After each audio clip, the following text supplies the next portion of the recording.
what do 2 9-cube shelves, 1 6-cube shelf, these fun little brackets, paint, washers, screws, measuring tapes, and an 8x4 slab of wood have in common?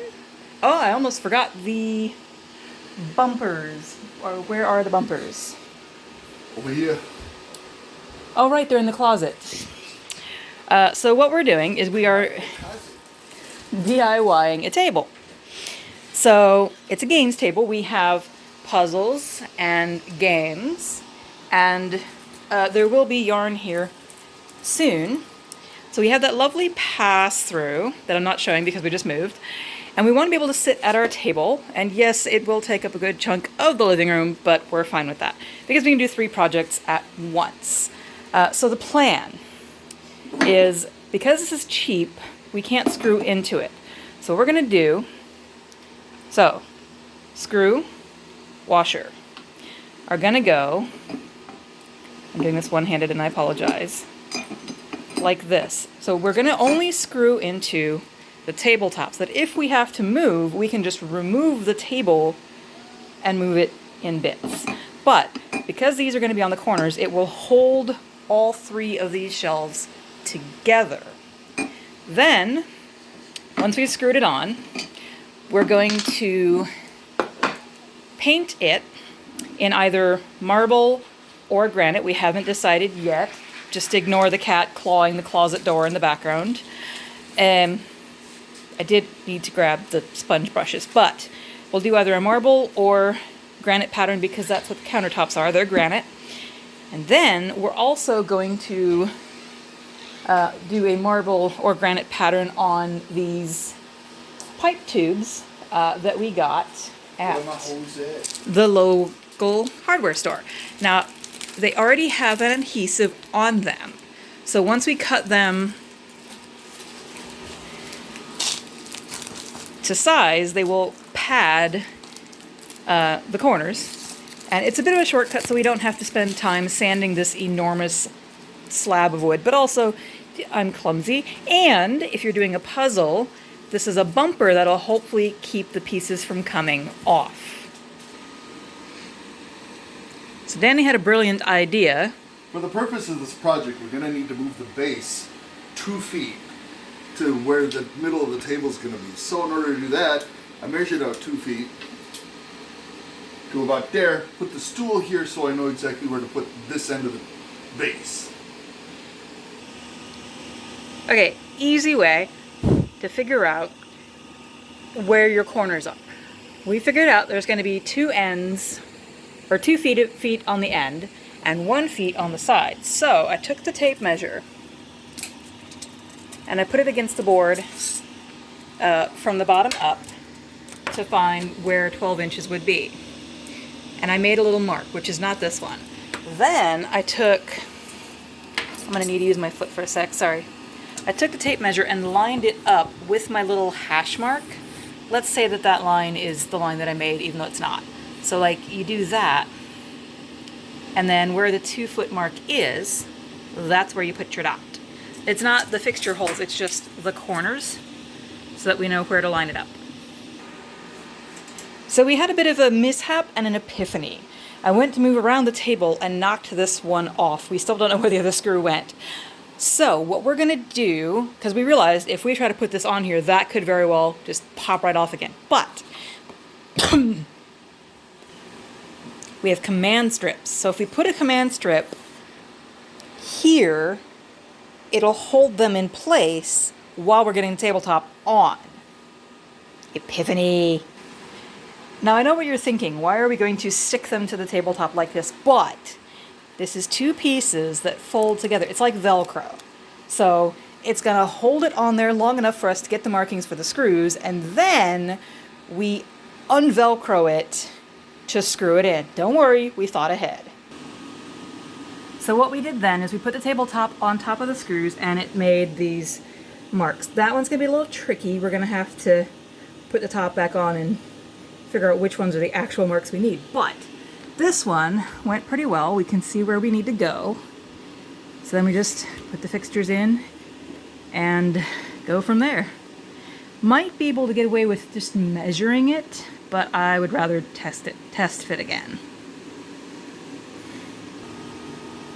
Okay, so the marks were inconclusive, so what I did is I only screwed them in loosely, this one and that one. We're gonna dry fit again, and then I'm gonna go under this table, lift and finish these, getting them all the way in where they need to be, basically.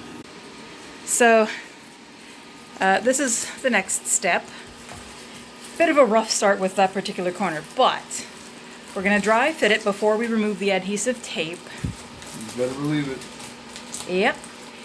And so this is kind of what we're going for, so that nobody gets splinters. So now we're to the bumpers. And she's taking off the adhesive. These are actually pipe insulators. Like the thing that keeps it from sticking, yeah. Yeah. All right, the bumper is on. Don't worry, we are going to paint over the lettering. The next step, we did, even though we measured it out, we did have to trim a little bit off. We didn't, I guess, allowing for the stretchiness of the tube, which you just use an Exacto knife. We got all the way up and around before we trimmed it, because if you trim too much, that's why I did it in two, because I measured it and then cut, and then when we used the adhesive, it was actually then a little bit more too long. So work slowly, work patiently, otherwise you're going to wind up with a table you don't love, but we are really liking this. Next step, painting. We're just using black and white for well, we haven't decided whether we're doing marble or granite yet. Yes, base. So we've got the base coat down. You can kind of tell two different people worked on it, but the hope is that once I do the vein work, which we're deciding colors for now, it'll unify the paint job. Last task of the night is doing the marbling on the counter, or on the tabletop.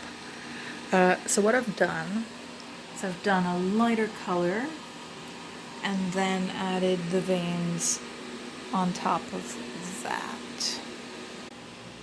Right, so it's basically done. So this cube and potentially that cube are for shoes. We were originally going to use some of the racks in the closet, but that got really full. So these are for my shoes. And as you can see, the stool fits quite nicely in there.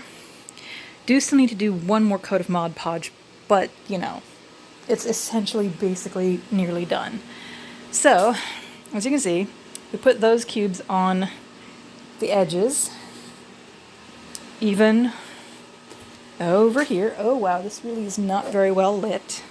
But trust me, there's a cube shelf there, and there's another one back there. Is there? There is no lamp. Wow, I can move this lamp. Well, a little. There. Now you can see one of the cubes, and the other one is back there, I promise. There's a slight issue in that if you want to get to any of the shelves on this side, in the back, like before, I could just crawl through this way, but now there's that there. So I'm gonna have to like pull the stool out, sit where it is, and like just kind of reach my arm blindly. So we're thinking we're gonna put the puzzles that I don't do very often back there. Yeah, I will forget about them, but you know, I can rotate what's back there periodically, because we didn't anchor these to the table like we did the others, because we realized we're gonna need to move them to get at what's there. But you will notice there is no more drooping. It is a square table, and this is where we decided to put it, this way instead of this way. And there is still a lot of figuring out what to do. Well, that's just from the shelves, ignore that. So we do have, well, no, that's not staying. That's gonna, so there is quite a bit of work left to do.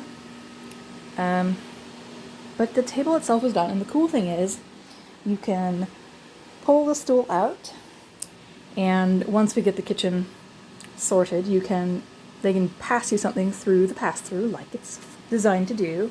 You can be eating here, doing a puzzle here, and then like woodworking or crochet here.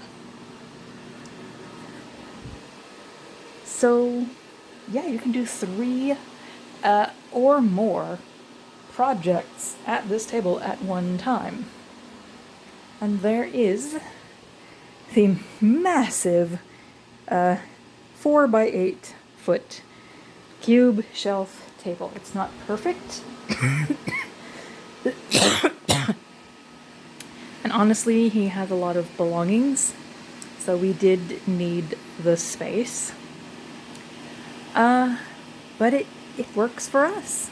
I mean, yes, we do lose that bit of wall for vertical shelving, but we have 36 cubes, I think. Let's see, 3, 6, 9, 12 in the corners, and then 18 if you count that 6, plus 9 and 9. Yeah, 36 cubes, whereas if we'd gone and done wall-to-wall cubes there, let's see.